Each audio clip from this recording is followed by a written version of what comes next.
Hello, in this video we're going to go over the other half of our function unit.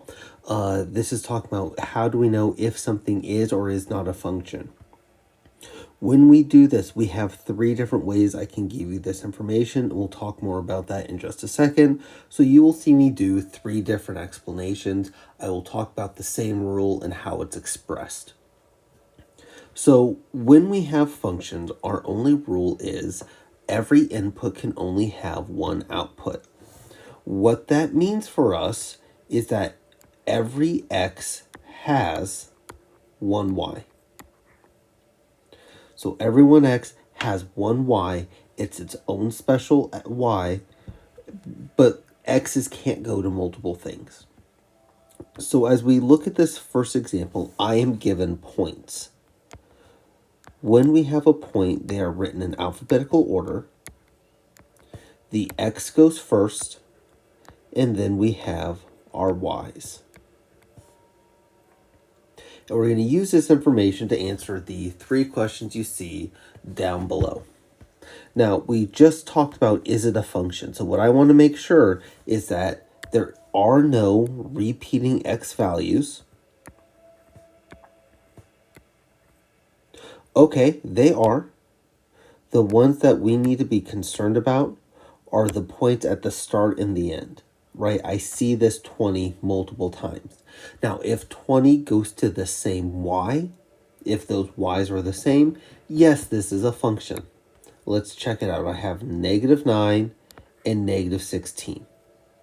So this is an example of one x having multiple y's.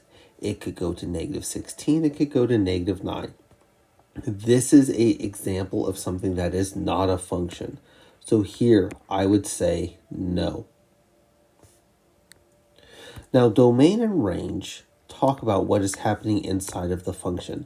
The domain is what are your x's, and the range is what are your y's. And as you move through math, domain and range will appear multiple times because domain says when is the business of our function open.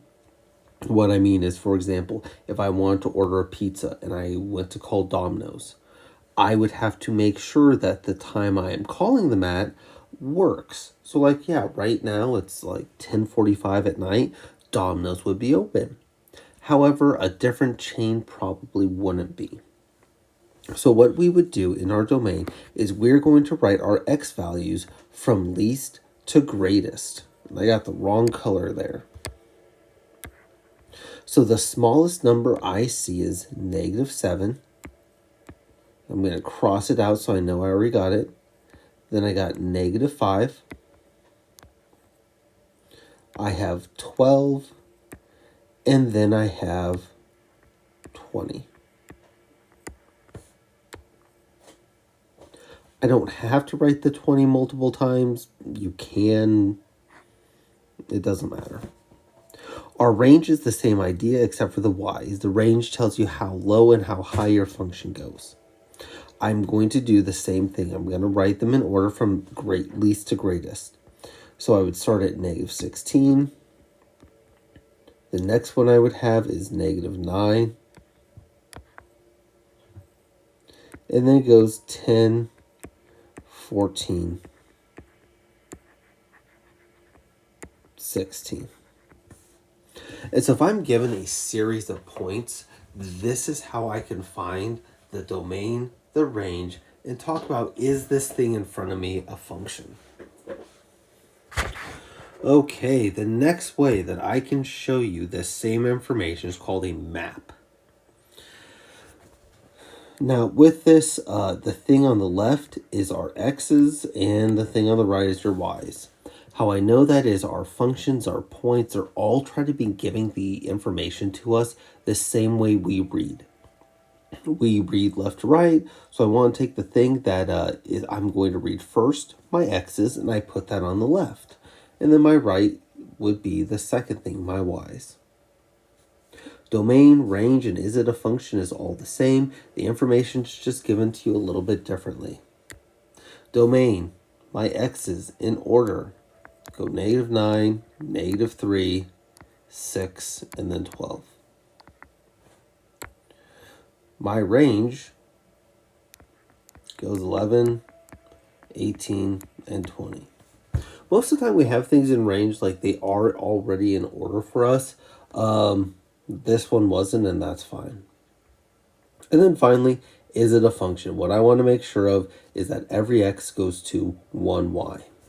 Now, when we have this depiction, what we are seeing is we're being told, hey, that negative 9 goes to this thing over here. And 12 goes to this thing over here.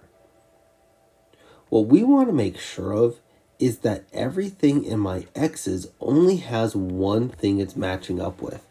It doesn't matter what that thing is. So like, let's look at negative 3 and 6. They're both going to 11. In this example, that is okay, because all I care about is that the negative 3 can go to one place.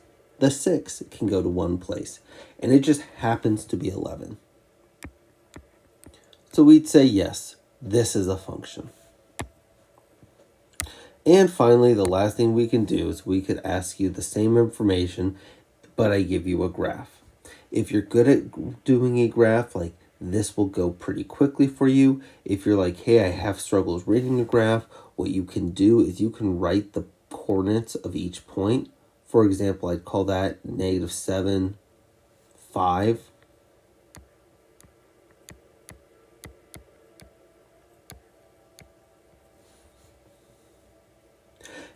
And then I would do like the first example you saw.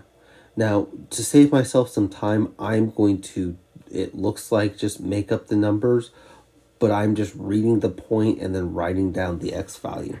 I'm also going to go from left to right and then from bottom to top, because that is the order things are set up on our graphs when we're talking about least to greatest.